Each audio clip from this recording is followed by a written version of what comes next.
अब आप सुनेंगे कार्यक्रम ये जम्मू है।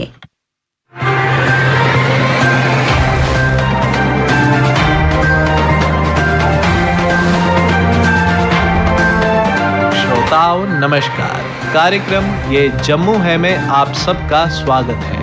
आज के अंक में शामिल है Indira Gandhi national centre for the arts के सहयोग से J&K academy of art, culture and languages द्वारा किया गया 3 दिवसीय तवी साहित्य लोक उत्सव का आयोजन। वॉलीबॉल एसोसिएशन ऑफ J&K द्वारा आयोजित किया गया 3 दिवसीय 35वें J&K UT junior volleyball championship. जिला उधमपुर के एक सामाजिक कार्यकर्ता ने तहसील पंचैरी की समस्याओं को किया उजागर। भारतीय सेना द्वारा लगाया गया फ्री मेडिकल कैंप। और श्रोताओं, J&K फार फ्लंग एरिया एसोसिएशन के अध्यक्ष ने दूर दराज इलाकों की परेशानियों को रखा सरकार के समक्ष। पर सबसे पहले अपनी बात।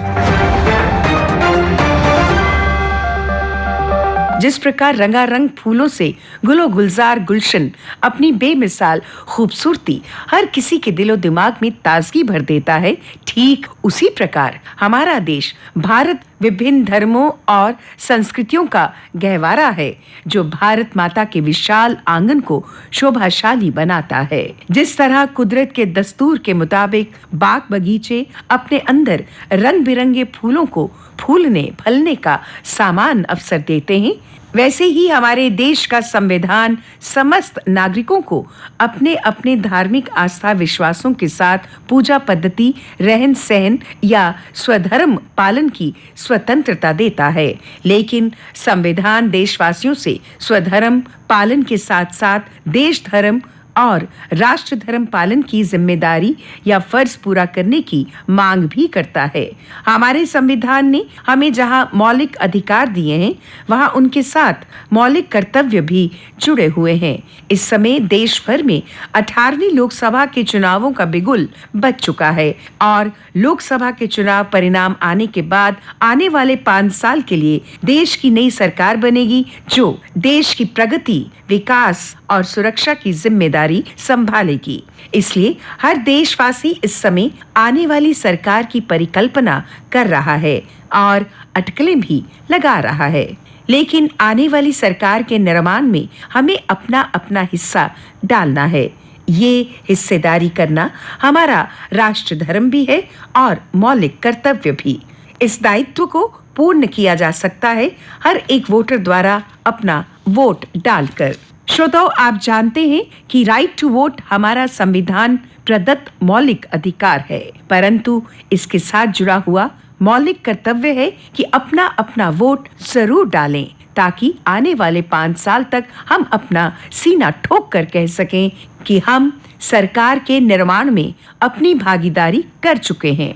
लोकतंत्र की सफलता में मतदाताओं का योगदान होता है, इसलिए हर एक मतदाता को चाहिए कि वो अपना वोट बिना किसी प्रलोभन या भय के अपनी सोच समझ के साथ अपने अंतःकरण की आवाज के अनुरूप डाले और जरूर डाले। अपने लिए अपनी सरकार और अपने द्वारा चुनी गई सरकार बनाए। ऐसा करना हमारा दायित्व है, कर्तव्य है और नागरिक भावना भी। श्रोताओं, Indira Gandhi national centre for the arts के सहयोग से Jammu and Kashmir academy of art, culture and languages द्वारा 3 दिवसीय तवी साहित्य लोक उत्सव का आयोजन किया गया। इस संदर्भ में अधिक जानकारी देते हुए डोगरी संस्था के प्रधान ललित मगोत्रा ने बताया, असल में बड़ी ज़रूरत थी कि एक बड़े स्केल पे एक साहित्यिक मेला हो, जिसको हम लिटरेरी फेस्टिवल भी कहते हैं। इस किस्म के फेस्टिवल हमारे जम्मू कश्मीर में मुझे याद नहीं आता कि हुए हों। ऐसा फेस्टिवल मेरे ख्याल में पहली बार हो रहा है और बहुत ही अच्छा कदम है।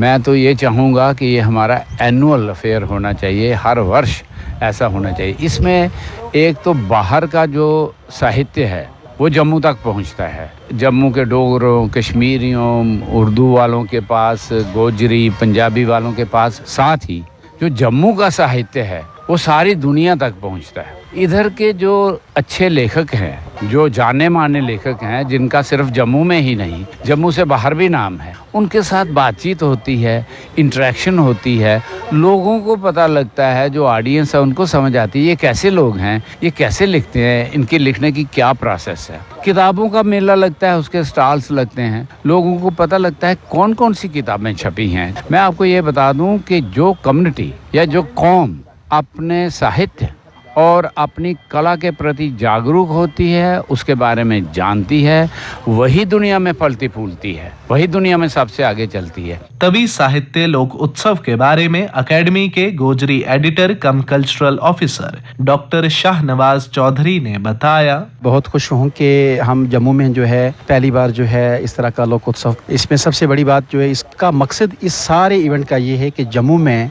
इस एक्टिविटी को एक एनुअल फीचर की सूरत दी जाए, ताकि यहाँ हमारा जो किताबी कल्चर है, बुक रीडिंग कल्चर जो है वो यहाँ डेवलप हो जाए।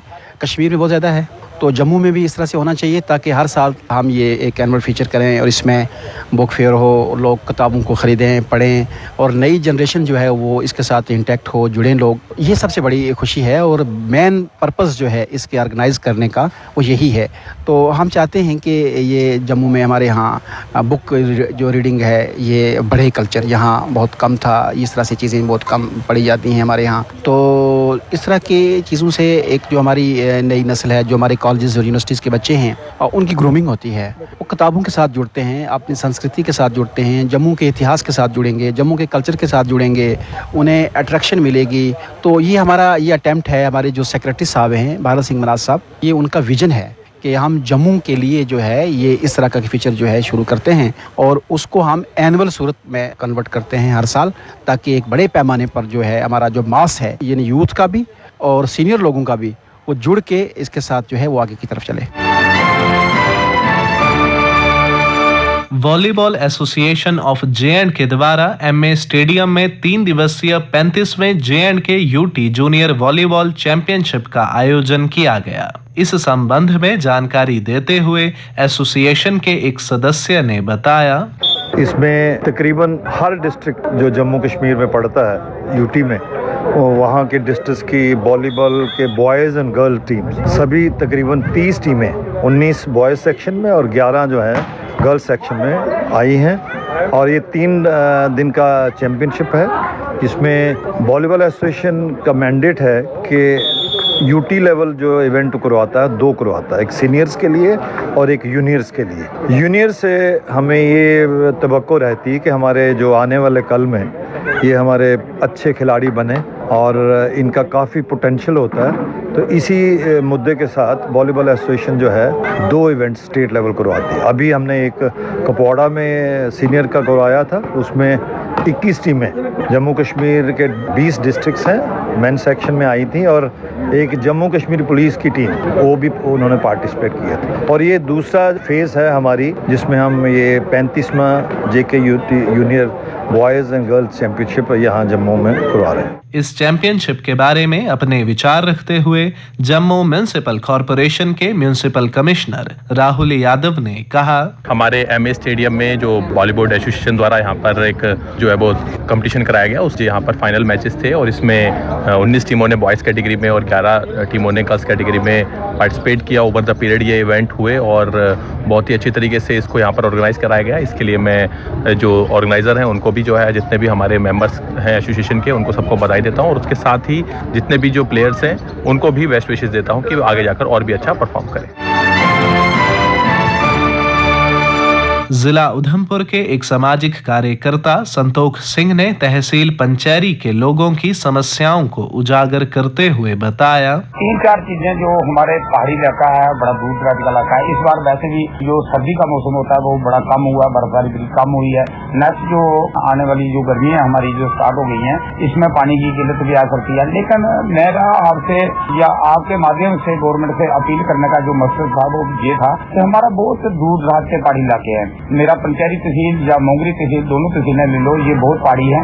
इसमें जितने भी एरिया पड़ते हैं, जैसे आप ले लो लड्डा पड़ता है, गोरी मिट्टी पड़ती है, या लाली पड़ती है, या आपका अडोग पड़ता है, कोई डाउन में कोई हाई में है, तो इसमें आपके माध्यम से मैं गवर्नमेंट से यही रिक्वेस्ट करूंगा कि प्लीज सबसे पहले मैं पहले भी मांग उठाता आया हूँ कि रोड की कनेक्टिविटी जो है वो इतनी पोर है कि आप हिसाब नहीं लगा सकते हो। मैं जब भी जाता हूँ राउंड करता हूँ तो रात बरात को बंदा अगर कोई बीमार हो जाए तो मैं एडमिनिस्ट्रेशन से आपके थ्रू ये रिक्वेस्ट करूंगा कि आप जो हमारे जो मेन मुद्दे हैं गाँव के दूर दराज इलाकों के 4-5 हमारी जो मेन डिमांडें हैं, जैसे बिजली है, रोड है, पानी है, मेडिकल है और एजुकेशन है, इन चीजों की उन एरियो में इतनी जरूरत है कि आप इसका डाटा नहीं लगा सकते हो। बहुत सारी फैमिलियों से मैं मिला भी हूँ, बहुत सारे इलाके में मैं घूमा भी हूँ, सोशल वर्कर हूँ तो मैं मैक्सिमम घूमता रहता हूँ। तो उधर इतनी प्रॉब्लम है। देखो जो बंदा एम्प्लॉइज होगा वो तो सिटी में आके बच्चों को पढ़ाएगा, एजुकेशन देगा। जो बेचारा एक किसान का बेटा या एक टेलर मास्टर का जो कपड़े सीने वाला है उसका बेटा या बेटी वो कैसे एजुकेशन प्राप्त करेंगे।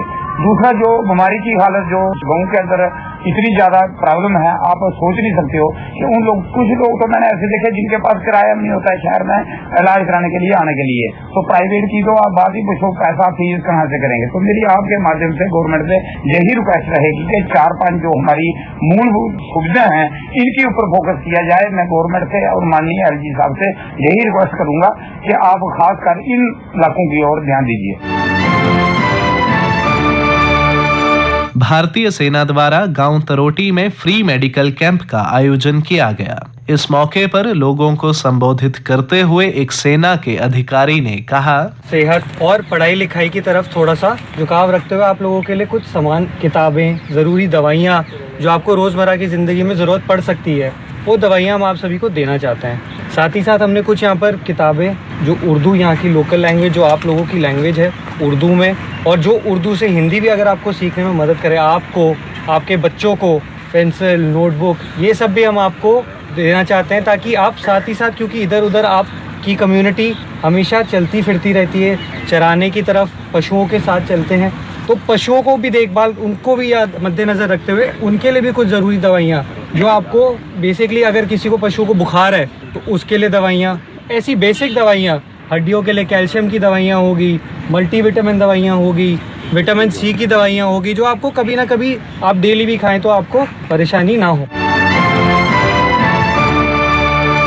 और श्रोताओं, JNK far flung area association के अध्यक्ष मोहिंदर सिंह ठाकुर ने दूर दराज इलाकों के निवासियों की परेशानियों को सरकार के समक्ष रखते हुए कहा, ये पिछले दिनों जो जालाबारी हुई है उसकी वजह से काफी नुकसान जो है पहाड़ी इलाका में लोगों की फसल का हुआ है, जैसे सरसों का हुआ है, और उससे बालाई जो नीचे इलाके हैं वहाँ गंदम भी कई जगह पर तबाह हुई है। तो हमारी सरकार से ये मांग है कि जहाँ जहाँ जिन जिन इलाकों में नुकसान हुआ है वहाँ पर इनको मुनासिब उसका जो है तखमीना लगा करके रेवेन्यू डिपार्टमेंट से इनका जो मुआवजा है वो बागदार होना चाहिए। दूसरा, ये जो गांव में अभी पानी का जो, इसमें कई जगह से मेरे पास लोगों की, फार फ्लंग एरिया एसोसिएशन के प्रधान के नाते बड़ी लोगों की शिकायतें आई हैं, जिस गांव में भी हम गए हैं, कि जहाँ पानी लग रहा है, जहाँ पानी है ही नहीं है, ड्राई सोर्स है, मार्कज जो है पानी जहाँ से आना है वो ही नहीं है। और हमारे गढ़ समनावंज में ही कई लोगों के घरों में पानी जो है वहाँ पाइप आधे अधूरी लगा गए हैं और वो भी सही तरीका से नस्ब नहीं की है। ऐसे ही जोफड़ में है, ऐसे ही लेहेड़ गांव में है, और दूसरे गांव में भी यही है, इधर चौकी जंद रोड की साइड पीछे। तो ये जो दरियाए उज्ज है वहां से जो पानी ठीक तरीका से टैप किया जाता मोटर के द्वारा, वो ऊपर चोट पांजिया में पहुंचता और फिर वो सारे लोगों को वो सप्लाई हो जाता था, वो सही जो तरीकाकार जो था वो पानी पहुंचाने का। तो इस पहाड़ी इलाके में वो पुराने स्कीम एक थी, वो बिजली ना होने की वजह से वो अधूरी पड़ी हुई थी, वो कामयाब नहीं हो सकी थी। उसके वाटर हाउसेज, रिजर्वायर वहाँ बने हुए हैं और पाइप भी पुरानी वहाँ पड़ी हुई है। अगर नई लगाई जाए और वही उज दरिया से ही ये पानी लिया जाए तो ये सभी लोगों को मिल सकता है, बजाय इसके कि आप जहाँ पर है ही नहीं है, पानी नहीं है, इस तरीका से हम सरकारी पैसे का नाजायज इस्तेमाल करेंगे, पाइपें सूखी रहेंगी तो फायदा कोई नहीं है।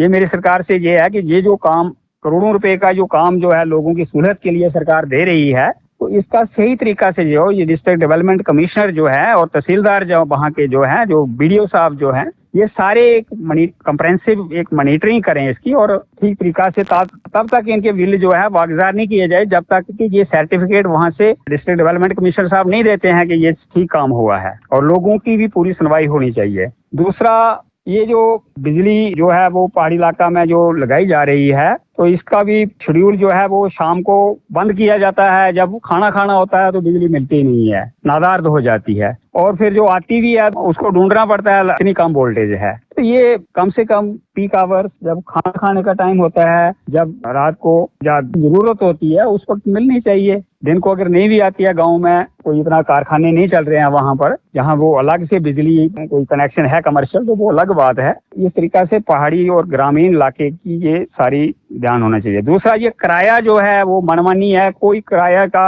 अथॉरिटी जो है कितना किराया जो है फालतू लोग ले रहे हैं। जहाँ का 15 रुपये किराया बनता है वहाँ का 50 रुपये किराया ले रहे हैं पब्लिक ट्रांसपोर्ट से, लिंक रोड से हैं, और जहाँ मेटाडोर्स वगैरह लगी हुई हैं इनका परमिट है नहीं है, क्या है, ये कोई को देखता नहीं है। ओवरलोडिंग होती है, फिर एक्सीडेंट हो जाते हैं। तो Jammu Kashmir far flung area association ये सरकार से और खास कर से जो ARTO साहब हमारे उधमपुर में बैठते हैं और डिप्टी कमिश्नर साहब कि इस तरफ ध्यान दें और ये इसको जल्द से जल्द ये ट्रांसपोर्ट का मसला जो है हल किया जाए। यहाँ की जो अब मकई और ये आलू की फसल का जो है लोग पहाड़ी इलाकों में अभी उसकी काश्त करेंगे, तो इसके लिए राजमाश भी वहाँ होते हैं, वो भी लगाए जाएंगे। तो एग्रीकल्चर महकमा जो है लोगों को बीज वगैरह फराहम करे मौका पर। ये अच्छी बनती जो है अच्छी किस्म का हाइब्रिड वैरायटी जो आजकल आ रही है, चाहे वो आलू का है चाहे राजमा का है। और राजमा की फसल को कीड़ा जो है वो लगता है, उसके लिए पेस्टिसाइड वगैरह का स्प्रे वगैरह का किसानों को दिया जाए। ये डुडू बसंतगढ़ का ब्लॉक का ये पहाड़ी इलाका है, मजोड़ी है, गंद है, उसके पीछे जो जितने भी इलाका जात हैं, केला, लड़ाना है, लहेड़ है, जोफड़ है, जहाँ राजमा अच्छी तरह में अच्छी फसल है वहाँ होती है, लेकिन पिछले कुछ दिनों से वहाँ कीड़े की वजह से वो राजमा बिल्कुल नहीं होते हैं। तो ये मेरा महकमा एग्रीकल्चर से मेरी मांग है कि ये राजमा की फसल के जो तबाही होती है इसको बचाया जाए, पेस्टिसाइड का स्प्रे हो। इसी तरह अखरोट वगैरह का जो लोगों ने बगीचे लगाए हुए हैं उनके लिए भी जो है वो हार्टिकल्चर महकमा जो है वो उसमें वक्त पर उनकी शजरकारी करे, किसानों को जो है स्प्रे वगैरह मिलना चाहिए ताकि उनकी फसल जो है ज्यादा हो सके। इन्हीं के साथ जिला उधमपुर के एक सामाजिक कार्यकर्ता रामनाथ ने अपने इलाके की मुश्किलात का खुलासा करते हुए बताया, मैं गांव बीरनू से बोल रहा हूं। पहले तो मैं रेडियो स्टेशन का धन्यवाद करता हूं कि हम जैसे लोगों को भी बोलने के लिए उन्होंने टाइम दिया। तो बात ऐसे है कि 2006 में हमारा कनाह टू मसल रोड एक बना था। जो रोड बना था उसका एक थोड़ा सा टोटा जो है वो तकरीबन कोई 100-150 मीटर का टोटा रह गया था। वो ना उधर लिंक दिया ना उधर लिंक दिया, तो वो ऐसे बीच में पक्का कर दिया, बाकी लिंक उसका कहीं नहीं दिया। कई दफा हमने डिमांड की, वो 2006 में बना था। आज तक उन लोगों को मुआवजा भी नहीं मिला जमीन का, जबकि सब रोड वालों को पैसा मिला है, जमीन की कीमत मिली है जो जमीन रोड में आई थी। तो बीरनू वालों को मुआवजा भी नहीं मिला, ना सड़क का फायदा हुआ ना पैसे दिए। ताकि हमारे एक वहाँ हाई सेकेंडरी स्कूल है, वहाँ एक गर्ल्स हॉस्टल आया था 2016 में, तो वो ऐसे डिस्ट्रीब्यूट जब जमीन की डिस्ट्रीब्यूट की वजह से बंद हो गया, लेकिन अब डिस्ट्रीब्यूट भी कोई नहीं है, लेकिन आज तक उसका कोई काम नहीं चला। तो ये हमारी जो मुश्किलातें हैं, गरीब लोग रहते हैं वहाँ, पशमंदा लोग हैं, पहाड़ी इलाका है, लेकिन कोई सुनवाई करने वाला उधर नहीं है। देखो सरकार से मांग है कि जल्द से जल्द उस रोड का मुआवजा दिया जाए उन गरीब लोगों को, और बाकी जो 100 मीटर टोटा रहा है उसको भी पक्का किया जाए ताकि लोगों को उस रोड का कोई फायदा हो। थोड़ी सी बारिश होती है तो वो रोड बंद हो जाता है। बाकी वो जल्द से जल्द हमारा गर्ल्स हॉस्टल आया था उसका टेंडर हो वो बने, तो हमारे पास वहाँ बिल्डिंग भी कमी है। चलो दूर बाहर से गाँव से दूर से 20-20, 25-25 किलोमीटर से बच्चियाँ आती हैं पढ़ने के लिए, तो अगर हॉस्टल होगा तो वहाँ ठहरेंगी। यही डिमांड है हमारी। जय हिंद। इसी के साथ ही कार्यक्रम ये जम्मू है का आज का अंक समाप्त होता है। वाचक ऋषिव प्रभाकर, स्थल रिकॉर्डिंग सुनील कुमार रैना और रमेश कुमार शर्मा, प्रस्तुतकर्ता बच्चन भगत।